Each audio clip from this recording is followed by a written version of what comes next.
हमारा आज का टॉपिक है स्किन। आज हम जानते हैं स्किन क्या है और इसकी कितनी लेयर्स पाई जाती हैं, इसके क्या क्या फंक्शंस हैं। तो जानते हैं स्किन क्या है। अगर देखें तो हमारी जो बॉडी की जो आउटर कवरिंग होती है वो कहलाती है हमारी स्किन।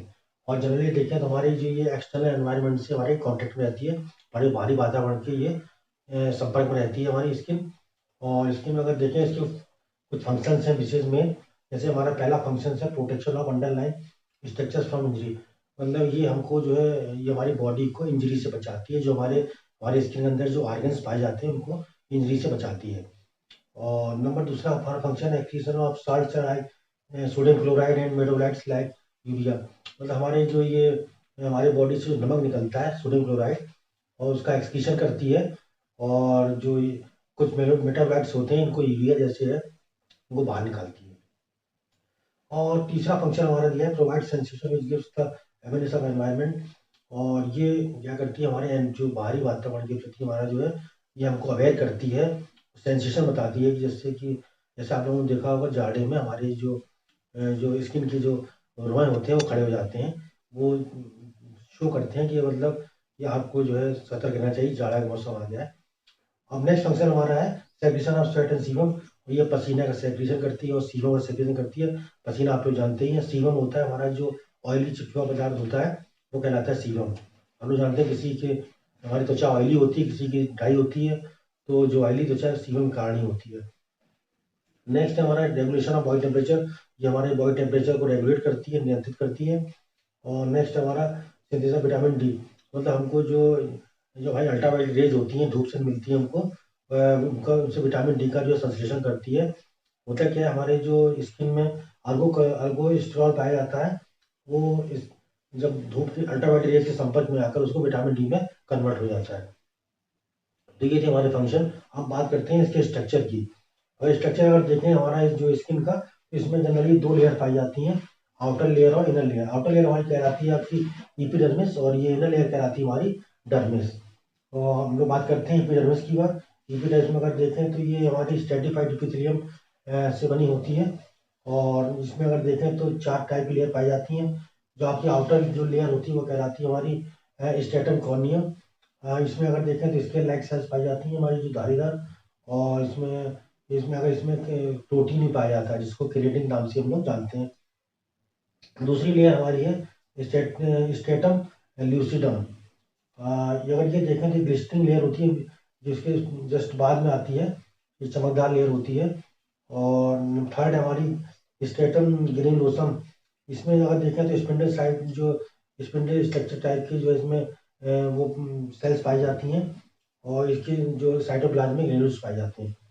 जो सबसे लास्ट लेयर हमारी है स्ट्रेटम जर्मिनेटाइवम। इसमें क्या कहते हैं ये क्यूबाइटल सेल्स की बनी होती है, क्यूबिकल सेल्स की। और जनरली अगर देखें तो जो हमारे स्किन की सेल्स का मल्टीप्लिकेशन इसी लेयर में होता है।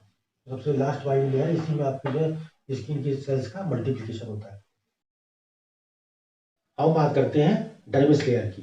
डर्मिस में अगर लेयर देखें तो हमारी इनर लेयर होती है, आप देख रहे हैं जैसा कि। और इसमें अगर देखें तो ये इसमें कई सारे स्ट्रक्चर्स पाए जाते हैं। जैसे हमारा मेलेनोफोर।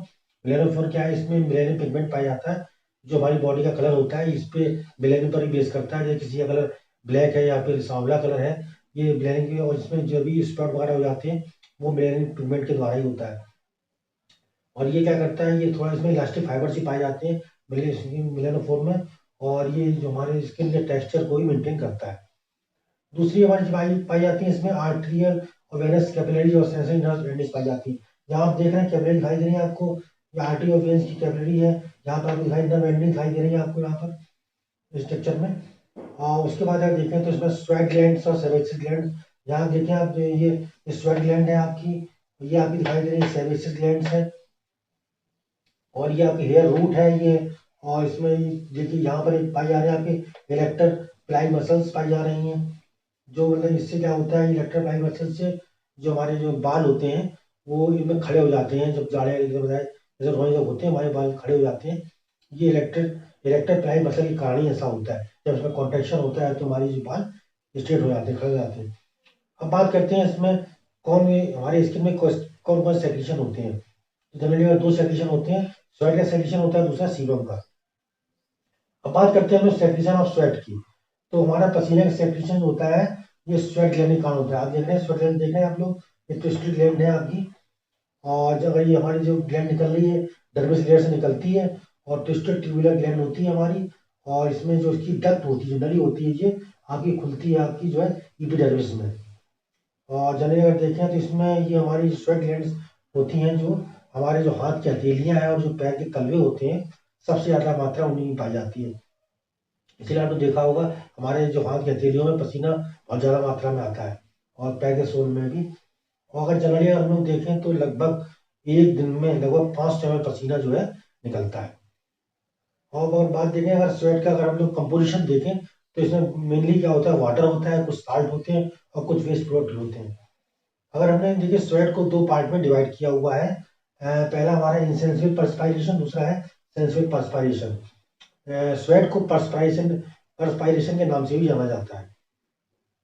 जो इंसेंसिबल पर्सपायरेशन क्या होता है, ये पसीना जो होता है बहुत जल्दी सूख जाता है, इसलिए इसको इंसेंसिबल हम लोग मतलब अनुभव नहीं कर पाते हैं, और इसको ये बहुत जल्दी जो है इवेपोरेट हो जाता है, सूख जाता है, इसको ऑब्जर्व नहीं कर पाते हैं। दूसरा हमारा सेंसिबल पर्सपायरेशन, ये जब बहुत ज़्यादा एक्सेस स्वेटिंग होती है तो ये पसीना निकलता है, और जनरली देखें इसका जो प्रोडक्शन बहुत तेजी से होता है, बट इवेपोरेट मतलब बहुत देर से सूख पाता है, इसलिए इसकी काउंटिंग हो जाती है।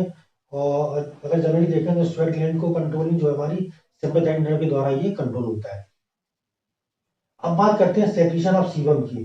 सीबम जी अगर देखें हमारा देखा, जैसे आपकी यहाँ पर सेबेसिक ग्लैंड आपको दिखाई दे रही है, सेबेसिक ग्लैंड के द्वारा ही हमारा सीबम का निर्माण होता है। ये ग्रीसी सेक्रेशन होता है, मतलब जैसे ग्रीस होती है उस टाइप का एक चिपचिपा पदार्थ होता है, और देखें ऑयली पदार्थ होता है। जनरली हमारी देखें तो जो हमारी बॉडी की जो ऑयली स्किन होती है वो इसी के कारण होती है।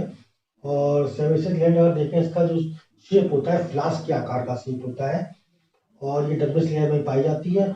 और इसके बाद ये ओपनिंग देखें, ये कहाँ पर खुल रही है हमारे, ये जो हेयर फॉलिकल है यहाँ पर इसकी ये ओपनिंग होती है। अच्छा, इसमें अगर देखें तो इस सेबेसिक ग्लैंड अगर जनरली अगर देखें तो हाथ के हथेलियों में और पैर के तलवों में ये सेबेसिक ग्लैंड नहीं पाई जाती। आप लोग जानते हो हाथ के हथेलियों में कभी भी ऑयली चीज ऑयल नहीं आता है, और न पैर के सोल्स में भी। और ये हमारी त्वचा को जो है ये ऑयली होने के कारण हमारी सूखने से ये बचाती हैं।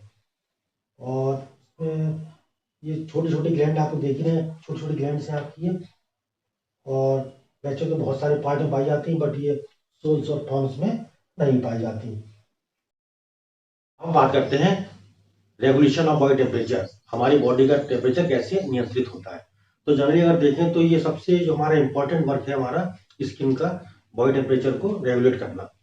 और जनरली हमारे देखें तो बॉडी टेम्परेचर हमारा होता है नॉर्मल टेम्परेचर 98.6 डिग्री फ़ारेनहाइट, या फिर इसको हम लोग टेम्परेचर सेंटीग्रेड में देखें तो 37 डिग्री सेंटीग्रेड हमारा बॉडी का टेम्परेचर होता है। और जनरली अगर देखें तो जब सुबह के टाइम जो उठते हैं तो ये हमारा टेम्परेचर थोड़ा कम रहता है, उसका धीरे धीरे जैसे टाइम बढ़ता जाता है दिन में, तो टेम्परेचर हमारा धीरे धीरे इंक्रीज होता रहता है। और अगर देखें तो हमारे सबसे ज़्यादा समय अगर जो टेम्परेचर आप देखें, चलो बहुत ज़्यादा एक्सरसाइज कर लेते हैं, सीवियर एक्सरसाइज में हमारा टेम्परेचर काफ़ी बढ़ जाता है। और अगर वैसे अगर देखें जब किसी को फीवर आता है उस समय पर टेम्परेचर काफ़ी ज़्यादा होता है, जैसे हम लोगों ने देखा होगा 105 डिग्री सेंटीग्रेड, 105 डिग्री फ़ारेनहाइट या 106 डिग्री फ़ारेनहाइट तक आप देखते हैं फीवर जनरली आपको देखने को मिलता है। और अगर देखें तो जैसे ये जो टेम्परेचर को जो रेगुलेट करने का जो 2 प्रोसेस के थ्रू होता है, सबसे पहली चीज़ क्या है, हीट का प्रोडक्शन और हीट के लॉस पर डिपेंड करता है। अगर इन दोनों में बैलेंस रहेगा तभी जो है हीट जो है जो रेगुलेट हो पाएगा मतलब हमारा टेम्परेचर। तो आइए जानते हैं इसके जो है आपका जो हीट का प्रोडक्शन कैसे होता है और हीट का लॉस कैसे होता है। सबसे पहले हम लोग बात करते हैं हीट के प्रोडक्शन की। तो हीट का प्रोडक्शन अगर देखें तो जनरली अगर सबसे पहला पॉइंट हमारा increase activity of muscles as in severe exercising. अगर देखें तो अगर हमारे मसल्स की जो मांसपेशियों की अगर सक्रियता बढ़ा दी जाए तो हमारा जो हीट का प्रोडक्शन हो सकता है। अगर एग्जाम्पल रूप में देखें, सपोज करिए हम लोग बहुत ज़्यादा एक्सरसाइज करते हैं तो आप देखें हीट का प्रोडक्शन काफ़ी अधिक मात्रा में होता है। और दूसरा अगर एक्टिविटीज देखें तो increase activity of liver and gallbladder, ये बहुत इंपॉर्टेंट फंक्शन है हमारा। अगर लीवर और गॉलब्लैडर की सक्रियता बढ़ जाएगी तो हमारा हीट का प्रोडक्शन हो जाएगा, क्योंकि सबसे इंपॉर्टेंट वर्क है हमारा ये आपका लीवर का है एनर्जी का प्रोडक्शन। नेक्स्ट है हमारा increase metabolism like oxidation of food stuffs and combustion of fat. अगर देखें तो अगर हमारी जो मेटाबॉलिज्म बढ़ जाए तो भी हीट का प्रोडक्शन हो सकता है। जैसे जो हम लोग भोजन लेते हैं उसका अगर ऑक्सीडेशन बढ़ जाता है तो भी हीट का प्रोडक्शन होता है। और अगर जैसे और कंबस्शन ऑफ फैट, अगर हमारी जो फैट हमारी बॉडी में है वो बर्न हो जाए, जल जाए, तो भी जो हीट का जो है प्रोडक्शन होता है। अब बात करते हैं हम लोग हीट लॉस की। हीट लॉस की अगर बात करें तो ये भी कुछ इस तरह हम लोग हीट को लॉस कर सकते हैं। सबसे पहला पॉइंट है हमारा conduction to object in contact like clothing. अगर कोई वस्तु चालन के द्वारा, ये कंडक्शन को हिंदी में बोलते हैं, चालन के द्वारा किसी संपर्क में लाई जाती है तो भी हीट का लॉस होता है। जैसे हम लोग इसको जैसे क्लॉथिंग की बात करें, कपड़े, जब हम लोग बॉडी में कपड़े पहन लेते हैं तो हम लोग गर्मी का एहसास होता है, और गर्मी का एहसास तो हमारी जब हीट का लॉस होता है तभी होता है। दूसरा है convection in which the hot air around the body moves up and replace by cool air. Convection को हिंदी में बोलते हैं संवहन। जब संवहन के द्वारा जो हमारी बॉडी के चारों ओर जो गर्म हवा होती है वो ऊपर उठती है और ये ठंडी हवा से रिप्लेस कर दी जाती है, मतलब ठंडी हवा में कन्वर्ट कर दी जाती है। चलिए अगर हम देखें तो पंखे की हवा जनरली हम देखें तो कॉन्वेक्शन के रूप में एग्जाम्पल ले सकते हैं इसका। और नेक्स्ट हमारा जो है ये रेडिएशन। रेडिएशन के द्वारा क्या होता है, जो हमारे जो हमारे वातावरण के चारों जो एयर है वो हीट के द्वारा उसमें भेज जाती है हीट। और अगर जो रेडिएशन को हिंदी में विकिरण बोलते हैं, विकिरण का एग्जाम्पल देखें तो सूर्य की जो रोशनी होती है वो उसमें जो रेडिएशन निकलते हैं अल्ट्रावायलेट रेज, तो वो क्या करते हैं हमारी जो हीट को, अगर बहुत देर खड़े हैं तो आपको बहुत सारा पसीना आता है, एक्सेस स्वेटिंग होती है, और ये अगर देखें तो हीट जो है कि आपकी लॉस हो रहा है उसमें। और लास्ट पॉइंट हमारा evaporation which makes the icing cool and leads to heat loss. हम लोग जब हमारे ये इवेपोरेशन होता है वाष्पीकरण, जब हमारा आप लोग जानते हैं पसीना सूखता है तो हम लोग बिल्कुल ठंडा ठंडा महसूस होता है, हमारी स्किन ठंडी हो जाती है, और उस वक्त जो क्या होता है हमारी हीट का लॉस हो चुका होता है। अच्छा, हम लोग बात करते हैं जैसे इसको रेगुलेट कौन करता है। अगर ये देखें तो जिस तरह हमारी बॉडी में हमारे ब्रेन में सबके सेंटर बने हुए हैं हर चीज के, तो यहाँ पर भी हीट रेगुलेटिंग सेंटर बना हुआ है हमारा हाइपोथैलेमस में, वही इसको कंट्रोल करता है